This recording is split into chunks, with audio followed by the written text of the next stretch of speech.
Ladies and gentlemen, Jen Fisher. I got the call just after my 40th birthday. I'd found a lump, and I didn't think much of it until a mammogram turned into an ultrasound, a biopsy, and then a concerned look on the technician's face. I was not prepared to hear the words, "You have cancer." I thought I was going to die.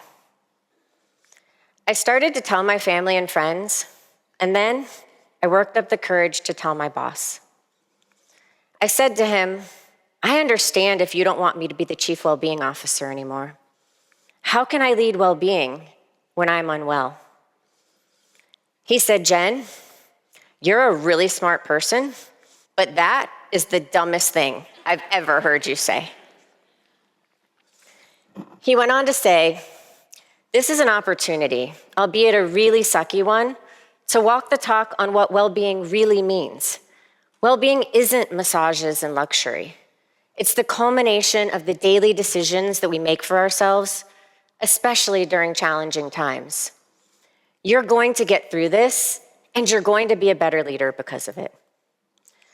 His response changed everything for me, and my mindset shifted to, I'm not going to die, and there's a reason for this. This was my purpose. I continued to work because I wanted to, but I was diligent about what I said yes and no to, and I always made time for rest. And everyone honored my boundaries because no one asks you for just 15 minutes when you're getting chemo.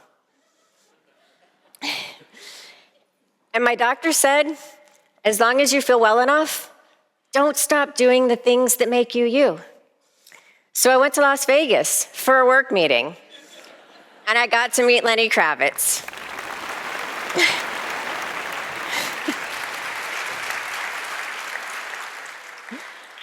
And although I had a pretty great wig, his hair was still cooler than mine. My boss was right. I'm 7 years cancer-free.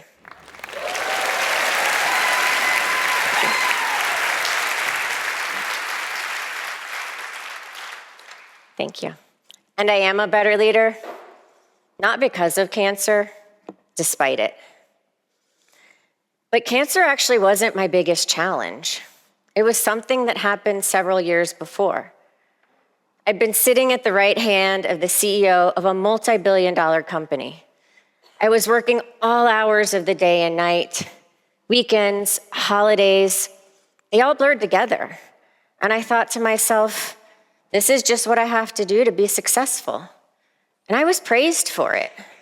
I didn't have role models around me showing me anything different. So I copied what other people did because I perceived them to be successful. Yet I never actually defined success for myself. I was exhausted, but I couldn't sleep.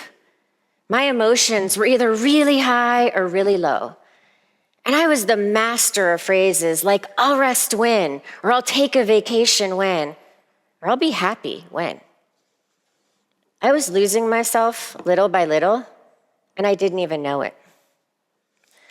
And loved ones began expressing their concern for me, but I felt like they just didn't understand. The work I was doing was so important. It's not like I could just walk away. And that's what burnout looked like for me. When I had cancer, I felt like it was acceptable to talk about it and to ask for help. But burnout is different. And because there's not a concrete medical diagnosis for burnout, some even question its validity. And at the time, so did I. Because on the outside, I was a picture of success. But on the inside, I was at my rock bottom without an idea of how to get myself out of it. And when I looked around, everyone seemed to be doing just fine. So I felt like if I told someone that I wasn't okay, they would think I didn't belong. And as crazy as it may sound, I often felt that cancer was easier than burnout. When you're going through chemo, it's visible. Burnout isn't. And many in the workplace still believe that burnout can be fixed by resting over the weekend or taking a vacation at the end of a grueling project. Or better yet, by taking a company-sponsored yoga class.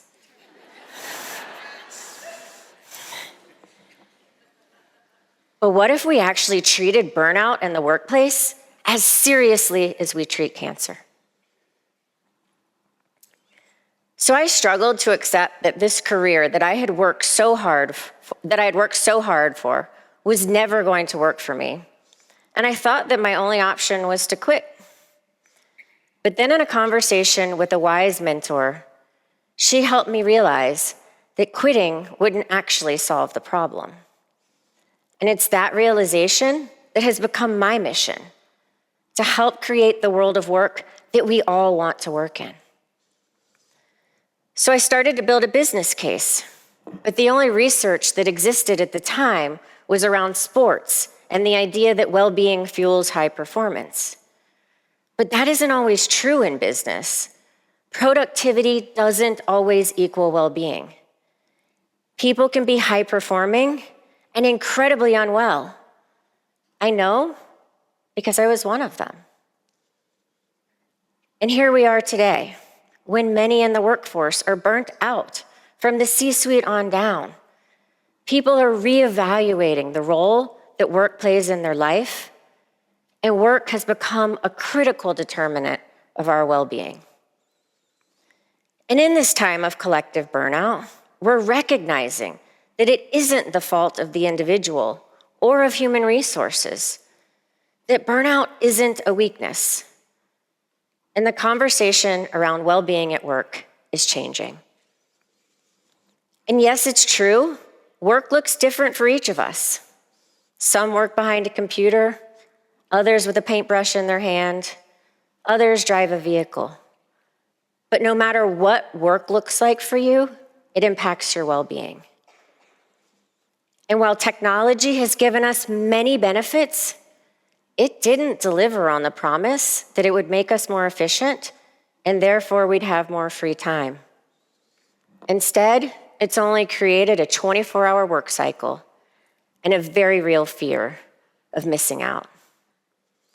And we live in a world with a constant sense of urgency, where everything's a priority, which by definition means nothing's a priority. Where we are rewarded for giving 110%. But how can you actually give 110% of anything? It's statements like these that perpetuate the belief that the only way to be successful is to overwork. And of course, we all want to be seen as hard workers. But is it about working hard, or is it about working well? So, what should we do about it? Should we all just quit? I think there is something we can do about it. And I'm going to share 3 ideas to get us started. First, as cliche as it may sound, it starts by taking care of yourself. None of this works without that. If you are burnt out, your perspective of what good looks like is out of focus. We all need to know what our non-negotiables are. For me, I'm known for the Jen exit, which means that no matter where I am or even who I'm with, when it's time for me to go to sleep, I get up and leave, most of the time without even saying goodbye. Who's with me? Because we've been misled to believe that self-care is Wine Wednesdays or bubble baths, that it's something that we've earned because we're completely exhausted. And I'm here to tell you that your boundaries are worthless if you don't uphold and communicate them. But when we honor our own boundaries, other people respect them too. So we all need to be asking the question, why do we give ourselves permission to rest when we have cancer, but not when we're burnt out? And leaders, they play a huge role in answering this question, which brings me to my second point. The good news is that the skill set for what makes a great leader is changing, And while operational, financial, and technical skills will always be relevant, what's needed now are human skills. And here's what I think this leader looks like. They don't just focus on the bottom line, because they know without good people, there is no bottom line. They don't just reward you for how you grow sales, they reward you for how you help grow people. They don't just believe that high productivity is a measure for good well-being, because they know it can also be a signal for burnout. They don't just invest in the latest employee wellness programs, they invest in creating company cultures that are committed to human sustainability. And they don't just define our value in life by the work that we do, because they know that work is just one of many inputs to a well-lived life.